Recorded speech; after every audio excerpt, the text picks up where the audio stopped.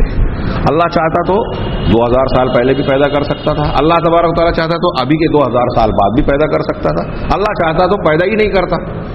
یعنی ہمارا ہونا بھی ممکن ہے اور نہ ہونا بھی ممکن ہے. یہ اللہ کی مشیت پر ہے. جس کو چاہا وجود دیا، جس کو چاہا وجود نہیں دیا. جس کو جب چاہا وجود دیا، جتنا چاہا وجود دیا. تو جو جتنی بھی مخلوقات ہیں کائنات کے اندر جو موجود ہیں، یہ ہو بھی سکتی تھی. اللہ نے چاہا پیدا کیا تو موجود ہو گئی، اور اللہ اگر نہیں چاہتا تو یہ موجود نہیں ہوتی. یعنی ان کا وجود ممکن ہے، واجب نہیں ہے، ممکن ہے. ہو بھی سکتی ہیں اور نہیں بھی ہو سکتی. تو اب جو ممکنات ہیں اللہ تبارک و تعالیٰ ان کو بھی جانتا ہے کہ کس کا موجود ہونے کی کیا حکمت ہے، کیا تقاضے ہیں، کس کے موجود نہ ہونے کی کیا حکمت ہے، کیا تقاضے ہیں. کب کس کا پیدا ہونا اللہ کی حکمت کے موافق ہے، تقاضوں کے موافق ہے، اور کب کس کا مر جانا حکمت کے مطابق ہے، یہ صرف اللہ تبارک و تعالیٰ جانتا ہے. ان ساری چیزوں سے اللہ تبارک و تعالیٰ از ابتدا تا انتہا پوری طریقے سے واقف ہے. فهو العلیم الذی احاط علمہ بالعالم. تو کہا کہ یہ اللہ تعالیٰ العلیم ہے جس کے علم نے اوپر والے عالم اور نیچے والے عالم، علوی اور سفلی، آسمانوں اور زمین اور تحت الثری، جتنی بھی چیزیں جہاں جہاں موجود ہیں ساری چیزوں کو اللہ تبارک و تعالیٰ کے علم نے گھیر رکھا ہے. نہ کوئی جگہ اللہ کے علم سے خالی اور باہر ہے، نہ کوئی زمانہ اللہ کے علم سے خالی اور باہر ہے. سب چیز اللہ کے علم میں گھرے ہوئے ہیں. اور وہ غیب اور شہادہ کو، چھپے اور کھلے کو بھی جانتا ہے، ظاہری چیزوں اور باطنی چیزوں کو بھی جانتا ہے، جلی اور خفی جو واضح چیزیں ہیں، جو مخفی چیزیں ہیں، ان تمام چیزوں کو جانتا ہے. یہ علامہ سعدی رحمہ اللہ نے العلیم کی تشریح کی ہے جو بہت پیاری اور خوبصورت ہے. یہاں ضمن کچھ مسائل العلیم کے نام کے ساتھ لوگ ذکر کرتے ہیں. میں سرسری سے تذکرہ کروں کہ کچھ لوگ سوال کرتے ہیں کہ کیا العالم، علیم تو اللہ کا نام ہے، کیا عالم بھی اللہ کا نام ہے؟ کیا علام اللہ کا نام ہے؟ کیا اعلم جو اس میں تفضیل ہے وہ ہوا اللہ، ہم بولتے ہیں نا اللہ اعلم بالصواب وهو اعلم بالمهتدین، تو کیا یہ اللہ کے نام ہے؟ تو اہل علم نے اس سلسلے میں وضاحت کی کہ اللہ تبارک و تعالیٰ کا یہ نام، یہ لفظ جو ہے عالم اللہ کے لیے قرآن و حدیث میں آیا تو ہے، لیکن نام کے طور پر مطلقاً نہیں آیا ہے، بلکہ یہ مضاف اضافت کے ساتھ استعمال ہو، جیسے عالم الغیب والشہادہ. وَسَتُرَدُّونَ إِلَىٰ عَالِمِ الْغَيْبِ وَالشَّهَادَةِ فَيُنَبِّئُكُم بِمَا كُنتُمْ تَعْمَلُونَ، کہ عنقریب تم کو عالم الغیب والشہادہ ذات کی طرف، جو غیب کھلی اور چھپے کو جاننے والا ہے، اس ذات کی طرف پلٹایا جائے گا تو وہ تم کو تمہارے اعمال سے باخبر کرے گا. یہ سورہ توبہ کی آیت ہے. عالم الغیب والشہادہ قرآن مجید میں سورہ حشر کی آیت ہم نے پڑھی، اس میں بھی مذکور ہے. تو یہ پتہ چلا کہ علیم اللہ کا نام ہے اور عالم جو مطلقاً نہیں ہے. تو اگرچہ کہ لفظ عالم بھی اللہ کے لیے اضافت کے ساتھ استعمال ہوا، اور لفظ علیم جو ہے یہ زیادہ بلیغ ہے، اور اس میں علم کی صفت کا معنی اور مفہوم زیادہ کامل انداز میں ثابت ہوتا ہے. اسی طریقے سے یہ سوال کہ کیا علام، کچھ لوگ عبدالعلام نام بھی رکھتے ہیں، کیا علام اللہ کے ناموں میں سے ایک نام ہے؟ تو اس کے بارے میں بھی علماء اہل سنت والجماعت نے کہا یہ علام فعال کے وزن پر مبالغے کا صیغہ ہے. تو اہل سنت والجماعت کہتے ہیں کہ یہ بھی مطلقاً قرآن میں حدیث میں وارد نہیں ہوا، بلکہ یہ بھی مقید اور اضافت کے ساتھ وارد ہوا ہے. الم یعلموا ان اللہ یعلم سرهم ونجواهم وان اللہ علام الغیوب، کیا وہ نہیں جانتے کہ اللہ تبارک تعالیٰ ان کے بھید کو اور ان کی سرگوشیوں کو، سب چیزوں کو جانتا ہے. اور یقیناً اللہ تبارک تعالیٰ علام الغیوب ہے، تمام غیبیات کو جو ہمارے لیے غیب ہیں ان تمام کو خوب جاننے والا ہے. تو یہ پتہ چلا کہ یہ بھی مطلقاً استعمال نہیں ہوا ہے. اسی طرح عالم کا لفظ قرآن و حدیث میں کئی مقامات پر ہے، تو لیکن اہل علم کہتے ہیں کہ عالم قرآن و حدیث کی نصوص میں مفرد طور پر اللہ کے نام کے طور پر استعمال نہیں ہوا، وارد نہیں ہوا ہے. عالم اس میں تفضیل کے طور پر اس کو استعمال ہوا ہے، کہ اس کا استعمال ہوا ہے. علامہ ابن تیمیہ رحمہ اللہ بھی کہتے ہیں کہ یہ اس میں تفضیل کے طور پر آیا ہے، جیسے اللہ نے کہا وَرَبُّكَ أَعْلَمُ بِمَنْ فِي السَّمَاوَاتِ وَالْأَرْضِ، کہ اللہ آسمانوں میں جو لوگ ہیں اور زمینوں میں جو ہیں ان کو خوب جاننے والا ہے. اسی طرح قرآن نے ارشاد فرمایا کہ رَبُّكَ أَعْلَمُ بِمَنْ ضَلَّ عَنْ سَبِيلِهِ وَهُوَ أَعْلَمُ بِمَنِ اهْتَدَىٰ، ایک جگہ ہے وَهُوَ أَعْلَمُ بِالْمُهْتَدِينَ. ایسی اور بھی آیتیں ہیں. تو اس میں تفضیل کے طور پر ان کا استعمال تو کیا گیا ہے، یعنی کسی کے مقابلے میں کسی کا تذکرہ کرنا، یہ بطور نام کے تذکرہ نہیں ہوا۔ یہاں یہ بات میں ایک مرتبہ دہرا دوں کہ اللہ کے اسماء و صفات، نام جو ہے خاص طور سے وہ توقیفی ہے۔ قرآن حدیث میں جن ناموں کو اللہ کے نام کے طور پر ذکر کیا گیا ہے ہم انہی کو نام مانتے ہیں۔ کچھ ایسی صفات ہیں جو صفت کے طور پر تو مذکور ہے لیکن ان صفت سے ضروری نہیں ہے کہ اللہ کا نام بنے، ایسی کئی چیزیں ہیں، انشاءاللہ وہ اس مقام پر ہم پڑھیں گے۔ یہ قاعدہ اور اصول قرآن و حدیث کی بنیاد پر ہے، اور اللہ تبارک تعالیٰ نے اپنے نام کے طور پر جن الفاظ کا، کلمات کا تذکرہ کیا ہے ہم انہی کو نام مانتے ہیں۔ بعض ناموں کے سلسلے میں تھوڑا سا اختلاف ہوا کہ اللہ کے لیے استعمال ہو، جیسے ابھی عالم جو ہم نے پڑھا، قدیم علماء میں سے ایک عالم ابن الوزیر گزرے ہیں، وہ عالم کو اللہ کا نام کہتے ہیں کہ قرآن میں، لیکن دوسرے جمہور علماء کہتے ہیں کہ یہ قرآن و حدیث میں اس میں تفضیل کے طور پر استعمال ہوا، بطور اللہ تبارک و تعالیٰ کے نام کے طور پر اس کا ذکر نہیں کیا گیا۔ اس کے بعد ہم ایک چیز اور سرسری سا تذکرہ کروں کہ جیسا کہ میں نے ذکر کیا تھا کہ اللہ کا نام العلیم ہے، علم رکھنے والا، کامل علم والا، اس کا ایک نام الخبیر ہے۔ تو لوگوں نے یہ بحث کی کہ دونوں میں کیا فرق ہے، تو بعض لوگوں نے کہا کہ العلیم عمومی علم کو بتاتے ہیں، الخبیر خصوصی طور سے ان معاملات کو جو دقیق اور باریک باتیں ہیں، چھپی ہوئی باطنی باتیں ہیں، ان کو جاننا، تو یہ عام ہے وہ خاص ہے۔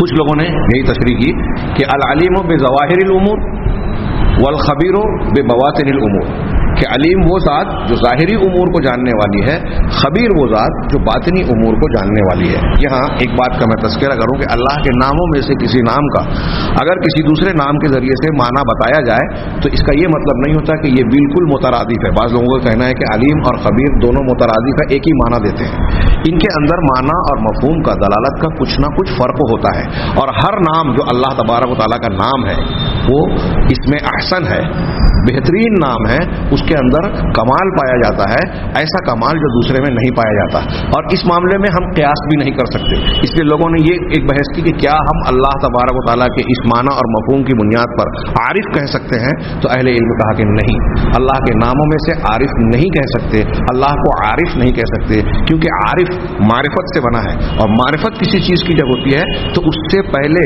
معرفت حاصل ہونے سے پہلے کچھ مقدمات اور اسباب ہوتے ہیں جس سے انسان معرفت تک پہنچتا ہے۔ اللہ تبارک و تعالیٰ کو ان مقدمات کی ضرورت نہیں ہے۔ اگر ہم عارف کہیں گے تو اللہ تبارک و تعالیٰ کے صفت کے سلسلے میں ایک خرابی والا مفہوم پیدا ہو جائے گا، اور اللہ کے نام اچھے نہیں ہیں بلکہ سب سے اچھے ہیں، بہترین ہیں، لہذا علیم اللہ کا نام ہے، عارف نہیں ہے۔ یہ چند باتیں اللہ کے نام سے متعلق ہیں۔ اب اگلا ایک حصہ تھا کہ اللہ تبارک و تعالیٰ کو علیم اور علم کامل والا ماننے سے ہمارے اوپر اس کا کیا اثر پڑتا ہے، اس کا تھوڑا سا میں نے تذکرہ کیا، لیکن میں سمجھتا ہوں کہ اگلا حصہ، اگلی دلیل جو ہم آیت الکرسی میں پڑھیں گے، وَلَا يُحِيطُونَ بِشَيْءٍ مِّنْ عِلْمِهِ إِلَّا بِمَا شَاءَ، اس کے ساتھ ہم اللہ تبارک و تعالیٰ کو علیم اور خبیر ماننے کے فوائد اور اثرات انشاءاللہ اسی کے ساتھ جوڑ کر اگلے درس میں پڑھیں گے۔ اللہ تبارک و تعالیٰ ہمیں خیر کی توفیق عطا فرمائے۔ وآخر دعوانا ان الحمد للہ رب العالمین۔